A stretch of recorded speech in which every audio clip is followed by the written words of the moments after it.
All right, so we all saw the comments from Michael Jordan during halftime of the game between Houston and the OKC. We either saw them or we heard them. I posted a video on it right after it happened. It has like 60,000 views right now, so there's a lot of people interested. I'm wondering what the actual watch ratings were specifically for that halftime compared to the game.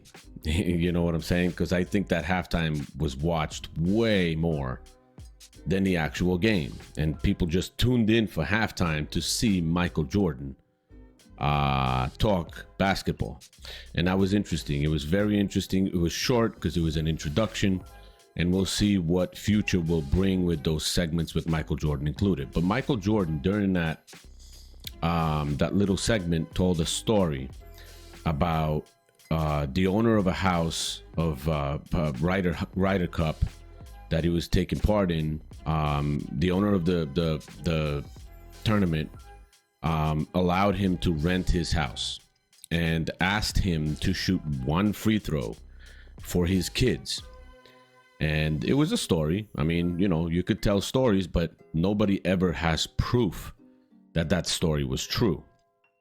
So yesterday, I'm just going through Twitter, and I see that there's actual video of that exact story that he described, and Michael Jordan shooting that free throw. So I want to show you that video real quick so you can check it out. It's pretty interesting, fun to watch. And then I got a couple comments to make after that. So take a look at that video. I'll be right back. Jacob. Go over this line when the, You got it? when the They can't. But you know where that line come from? The line used to be in. We moved it out. Right. How? What? Look at you. Yeah, You know? Lucas, move back, See buddy. the center circle? Move back. Okay. You remember the center circle? They didn't have it. Will Chamberlain used to take a drive, take off, and lay up. That was the free throw. So now you can't start the shot outside the center circle, and you can't break this line until it hits the rim. That's what Will Chamberlain was. Lord have mercy.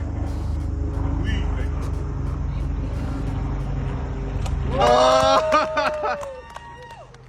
Now that was pressure, man. I ain't like that in a while. I was nervous. All right, so you saw him shoot that free throw. You saw how excited he was, as he said he didn't touch a basketball for a while and he was nervous. But he freaking shooting free throws at 62 better than LeBron James in his prime. I'm sorry. The guy's 62 years old, hasn't shot for a while, for years, and he just shoots an all-net free throw. You just seen LeBron James go to China, shooting three-pointers, some free throws and stuff like that, all bricked. Then he goes on Kai Cenai's live stream, and he's bricking shots there. It's a contrast. It's a different personality, different mentality, different approach. Mike is just more genuine. Right now, so many stories coming out about LeBron James being this fake guy that, you know, is one thing in public and one thing is in private. And to me, it's just refreshing looking at Michael Jordan talking, telling these little tiny stories, which are super captivating for fans that have watched him and things like that. And I'm going to show you one more thing that Colin Cowherd had said, that the NBA has to move on from Michael Jordan, from LeBron James and Steph Curry, and they got to start promoting their young talent. And I partially do agree, but I don't necessarily think they have to move on from Michael Jordan. And this is my thinking about it, and I'm going to let you listen to Colin Cowherd's comments in a second. But my thought about it is this: getting and kind of moving on from LeBron James, I think would be a pretty good thing. I mean, the way he's behaving right now, the way he's acting right now, the way he's upset at the Lakers not offering him an extension and him not being able to decide how long he's going to play in the NBA, because it looks like the Lakers might force him to just leave the Lakers after this season. It seems like they don't want anything to do with him anymore. If another team signs him, we don't know. We'll see what this season brings, and then other teams can evaluate if they could use him or not.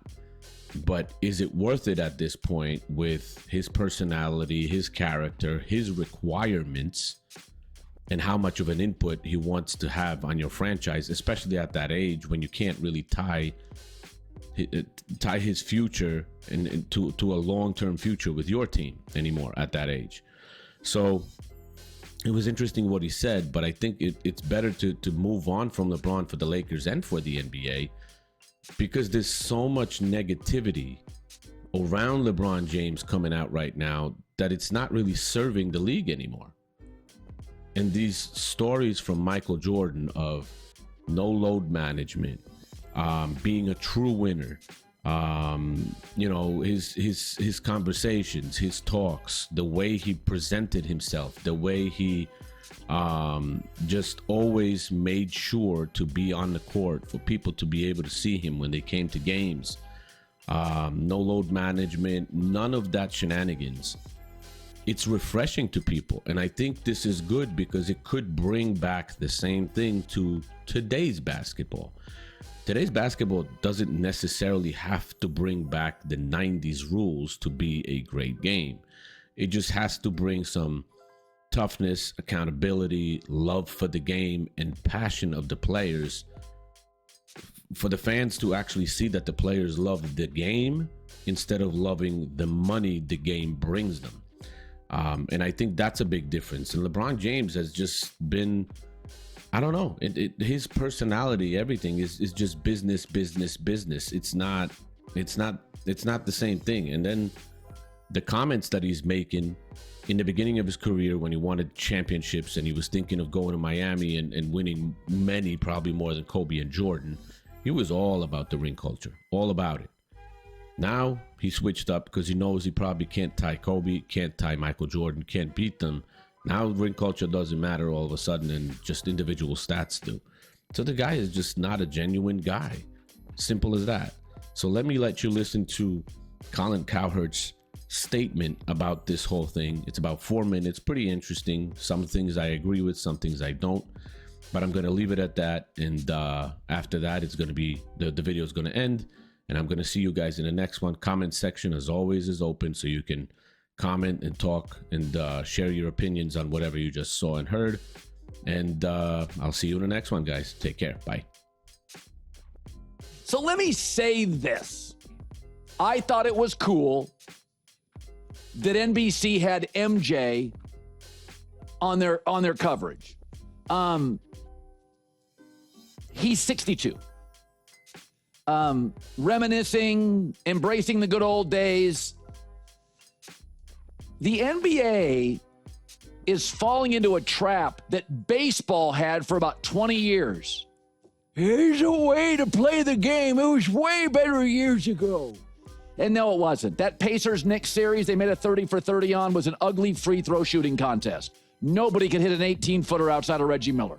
It was a bunch of bigs who couldn't dribble, didn't have handles, and couldn't shoot past like 7 feet.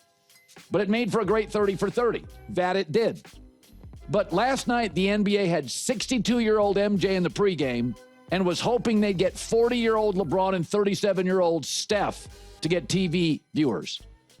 Baseball has done I gave up on regular season baseball for 20 years. Baseball's done an unbelievable job in the last 3 years. Sped the game up. They got rid of the grumpy old guys, the old veteran players. They just stopped worrying about the rearview mirror, and they started operating through the windshield.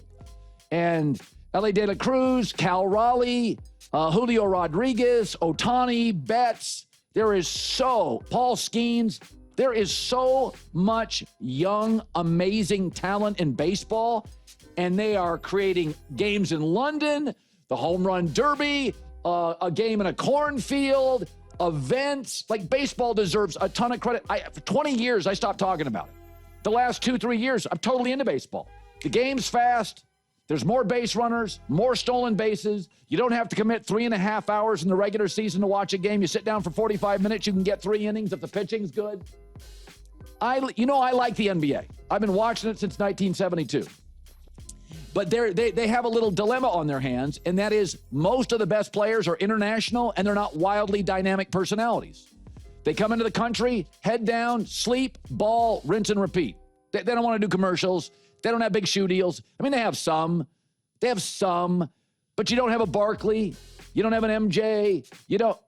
Okay, so how do you solve it? First of all, promote, embrace, market, ant. Over and over and over again. Get Tyrese Halliburton's not ready to play because he's injured. Get him on all the broadcasts. I want Tyrese Halliburton 24/7 on every broadcast. The guy lights the room up. What else would I? Oh, Cooper Flag. Put him on TV 30 times this year. 40 times, Cooper Flag. And my take on that, there's nothing against SGA, Jokic, Giannis. Great players. I mean, Jokic, best player. Şengün, unbelievable. A lot of these international guys, we didn't watch them in college. We didn't watch them in high school, right? They plop into the league, and they're unbelievable within like 2 to 3 years. Not big personalities. It's not their fault. The quality of basketball right now in the NBA is the best it's ever been. Everybody can handle the ball. Everybody can run the floor. Everybody can shoot. It's unbelievable how good the quality of play is. It is unbelievable. So it's okay. Not everything has to be globalized to the max. You can say our domestic, and I think there's a lot of things that the NBA did wrong that they're trying to switch. Adam Silver would admit this. Please embrace college basketball. College basketball's best players are now staying in college longer because of the NIL. Embrace March Madness. Put your arms around March Madness. Get Ant on TV, Cooper Flag on TV, and get Tyrese Halliburton on every network, Amazon, NBC, ABC, ESPN during your telecast. The kid is completely likable. He's engaging. He's funny. So my take is the last American MVP was James Harden in 2018. That is your reality. The best players are international, and they're unbelievable. I mean, KD is not the player Alperen Şengün is last night. Şengün can hit threes and pass and rebound. And it's unbelievable how good these international bigs are. Unbelievable. But we've seen the KD and the Steph and LeBron and MJ 62, and they're all great. But you got to turn the page on this thing. You got to market your young guys. Baseball's done it. Take a page from baseball. They've done a great job.